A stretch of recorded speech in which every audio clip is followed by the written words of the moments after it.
Siyempre, sasabihin ni Senate President Chis Escudero, nagsalita ng Supreme Court. Ano gagawin namin? Mas mataas pa ba kami sa Korte Suprema? Mas mataas pa ba ang House of Representatives under Speaker Romualdez sa Korte Suprema? BBM, kasalanan po ito lahat ng inyong pinsan. Kaya sana po tanggalin nyo na yan as Speaker.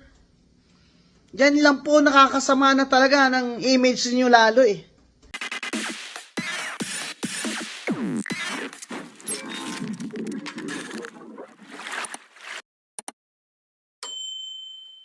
Ayan na.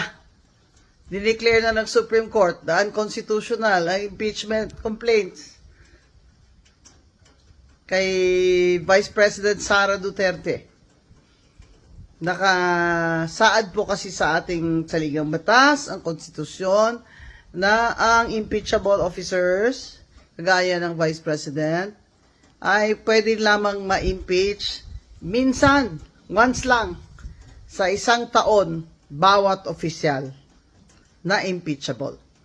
At ano po ang ginawa dito ni Speaker Romualdez?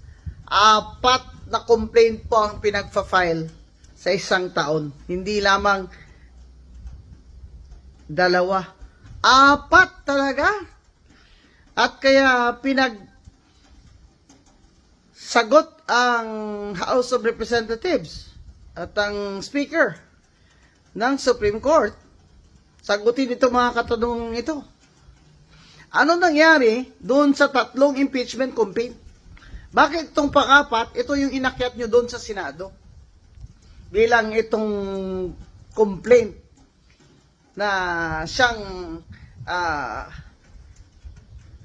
basihan ng paglilitis o impeachment. Nasaan ang 3? Ano nangyari sa 3? Anong komite ang nagpasa nito? Sinabi pa ng Supreme Court, sagutin ni Speaker. Nabasa ba ng lahat ng congressman at congresswoman ang impeachment complaint na yan bago nila pinirmahan? Di ba may narinig tayong mga haka-haka dyan, pero palagay ko totoo yun, na pinatawag daw ang mga congressman na mga majority, mga congressman na under the thumb of Speaker Romualdez, pinatawag daw at doon sila nagpirmahan. Yung mga hindi pumirma, yun yung hindi pumunta o hindi pinatawag. Kaya, ang tanong ng Supreme Court, nabasa ba ng lahat yung impeachment complaint na yon? Yung pang-4 bago yan pinirmahan ng mga sumang-ayon? Hindi na po sumagot. Yan ho ang problema.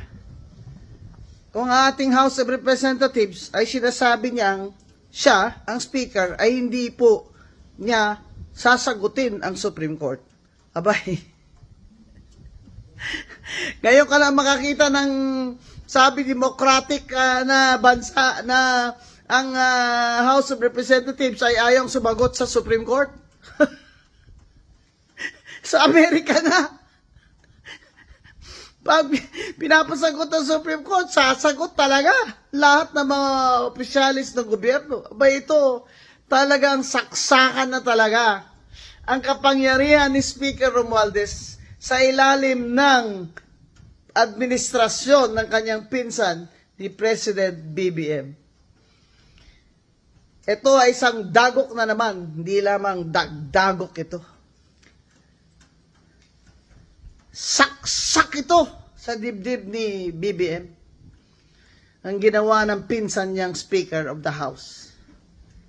Sa pagmamadali nilang talagang tanggalin si VP Sara para wala na siyang kalaban sa 2028, ay lahat ginawa nilang basta mapadali lang.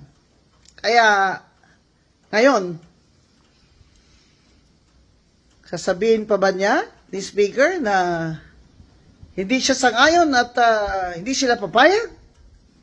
Ngayon, wala siyang magawa dahil yung Senado, hindi niya uto-uto yan si Senate President Chis Escudero. Siyempre, sasabihin ni Senate President Chis Escudero, salita ng Supreme Court. Ano gagawin namin? Mas mataas pa ba kami sa Korte Suprema? Mas mataas pa ba ang House of Representatives under Speaker Romualdez sa Korte Suprema? BBM, kasalanan po ito lahat ng inyong pinsan. Kaya sana po tanggalin nyo na yan as Speaker. Diyan lang po nakakasama na talaga ng image niyo lalo eh.